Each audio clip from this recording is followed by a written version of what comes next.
हम तो कोई शाहरुख खान नहीं है कि हमें बुलाया और 11 सीटें दे दी। हम वक्त के साथ और मजबूत होंगे। वो जानते हैं कि अगर हम मजबूत हो गए तो आज 11 सीटें पर माने हैं, आगे चलकर 50 सीट की मांग कर सकते हैं और ताकतवर हुई तो 100 सीट पर भी बीजेपी को समझौता करना पड़ सकता है। इसलिए वो लगातार हमको कमजोर करने की कोशिश कर रहे हैं। ये बात वीआईपी के राष्ट्रीय अध्यक्ष मुकेश सहनी ने कही और ये भी कहा कि अगर हम लालू यादव के बात को मान लिए होते तब आज ये सब कुछ नहीं हो रहा होता। हमको 4 मंत्री का ऑफर था, लेकिन हम एनडीए के साथ आए और अब एनडीए हमारे साथ धोखा कर रही है। मुकेश सहनी ने साफ तौर पे कहा कि उत्तर प्रदेश में बीजेपी की सरकार है तो हम वहां निषाद समाज के आरक्षण की मांग किससे करेंगे? अखिलेश यादव से तो करेंगे नहीं।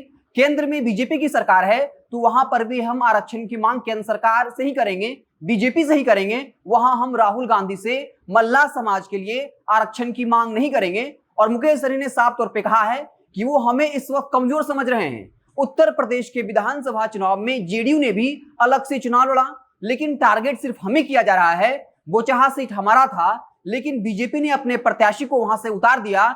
लेकिन हम पूरे जान लगाकर बोचहा विधानसभा से चुनाव लड़ेंगे और ये साफ कर दिया कि रमई राम, जिनकी बेटी डॉक्टर गीता वहां से चुनाव लड़ रही हैं, उनका अपना भी वोट बैंक है और बोचहा में भी निषाद समाज की संख्या काफी ज्यादा है। इसलिए हम पूरे जोर शोर से वहां चुनाव लड़ेंगे।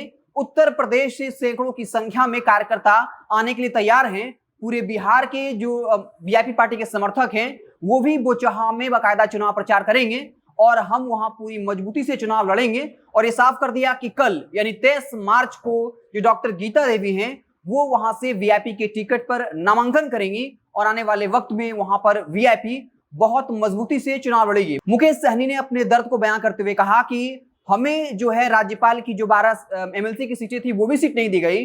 24 एमएलसी सीटों का बंटवारा जो है जेडीयू, बीजेपी और एक सीट जिसके पास एक भी विधायक नहीं है उनको भी यानी पशुपति कुमार पारस को एक सीट दिया गया, लेकिन हमें एक भी सीट नहीं दी गई। और अब बोचहा विधानसभा जो हमारा सीट था वहां पर भी बाकायदा जो है वो हमसे छीन लिया गया और ये कहा कि हमें एनडीए से बाहर कर ही दिया गया है। अगर बाहर नहीं हुए होते तब जो है बोचहा से जो है वो हमारे प्रत्याशी को वहां से टिकट दिया जाता। ये भी कहा कि बीजेपी ने यह वादा किया था कि जो चाहे वो केंद्रीय आयोग हो या बिहार राज्य का आयोग है उसमें वीआईपी पार्टी के कार्यकर्ताओं को एडजस्ट किया जाएगा, लेकिन बीजेपी ने ये नहीं किया और इस वजह से हमारे कई साथी जो है वो हमसे रूठ चुके हैं। लेकिन इस वक्त हमें वर्तमान के बारे में नहीं सोचना है और भविष्य में क्या होगा इसके अंजाम से भी नहीं डरना है, क्योंकि अगर हम ताकतवर हुए तब उनको झुकना पड़ेगा। 15 अप्रैल के बाद हम एक नई रणनीति के साथ आगे बढ़ेंगे और 40 लोकसभा क्षेत्र में चुनाव लड़ने के लिए हम पूरी बुलंदी से जो है काम करेंगे। हम किसी को भी गठबंधन करने नहीं कहेंगे, बल्कि जो अलग अलग पार्टियां हैं वो हमारे ताकत को देख के हमारे पास गठबंधन करने आएगी। और साफ तौर पे कह दिया कि अब हम जो है अपनी ताकत खुद बढ़ाएंगे। बीजेपी वाले नहीं चाहते कि हम ताकतवर हों, क्योंकि अगर हम ताकतवर हो गए तो उनको लग रहा है कि इस वक्त जो है 11 सीट पर समझौता करना पड़ा, मुकेश सहनी और ताकतवर हो गया तो आने वाले वक्त में वो 50 सीट भी मांग सकता है, 100 सीट भी मांग सकता है। इसलिए हमें कमजोर करने के लिए वो राजनीति नहीं बल्कि कूटनीति का इस्तेमाल कर रहे हैं। तो साफ तौर पे इस वक्त मुजफ्फरपुर जहां बोचहा विधानसभा का उपचुनाव होना है, ये लड़ाई काफी दिलचस्प हो गई है। जहां मुकेश सहनी अमर पासवान की लड़ाई लड़ रहे थे वो आरजेडी में चले गए और आरजेडी की तरफ से जिसकी सबसे ज्यादा दावेदारी थी रमई राम की बेटी डॉक्टर गीता देवी का, वो जो है अब आरजेडी से इस्तीफा देकर वीआईपी पार्टी में आ चुकी हैं। तो कुल मिलाकर कहें तो बोचहा विधानसभा का उपचुनाव जो है वो काफी दिलचस्प होने वाला है। हालांकि वहां पर मुकेश सहनी की पार्टी की तरफ से जो डॉक्टर गीता देवी उम्मीदवार हैं वो कितना अच्छा परफॉर्म कर पाएंगी ये तो आने वाला वक्त बताएगा। लेकिन साफ तौर पे मुकेश सहनी ने कहा है कि चाहे वो बोचहा का विधानसभा उपचुनाव हो या फिर हम 7 सीटों पर एमएलसी चुनाव लड़ रहे हैं, 2 जगहों पर समर्थन कर रहे हैं, यहां भी वीआईपी के कार्यकर्ताओं को पूरे जोर शोर से लगना होगा।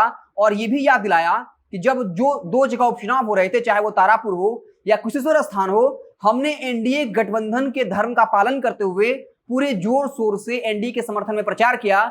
हमने किसी बीजेपी या जेडीयू नेता को नहीं कहा कि हमारे गाड़ी में तेल भरवाइए। अपने खर्च पर हमारे कार्यकर्ताओं ने पूरे जोर शोर से चुनाव में जो है सहयोग किया। लेकिन अब बीजेपी हमारे साथ धोखा कर रही है, लेकिन हम पीछे हटने वालों में से नहीं है। हालांकि बोचहा विधानसभा चुनाव में क्या कुछ होगा, कौन सी पार्टी वहां जो है चुनाव जीतेगी, ये तो आने वाला वक्त बताएगा। लेकिन एक तो साफ हो गया है कि लड़ाई जो है वो त्रिकोणीय हो चुकी है और मामला काफी दिलचस्प हो चुका है। आप देखते रहे जनता जंक्शन। जैसे ही कोई और बड़ी खबर आएगी तो मुझसे आपको इत्तला करेंगे। बहुत बहुत धन्यवाद।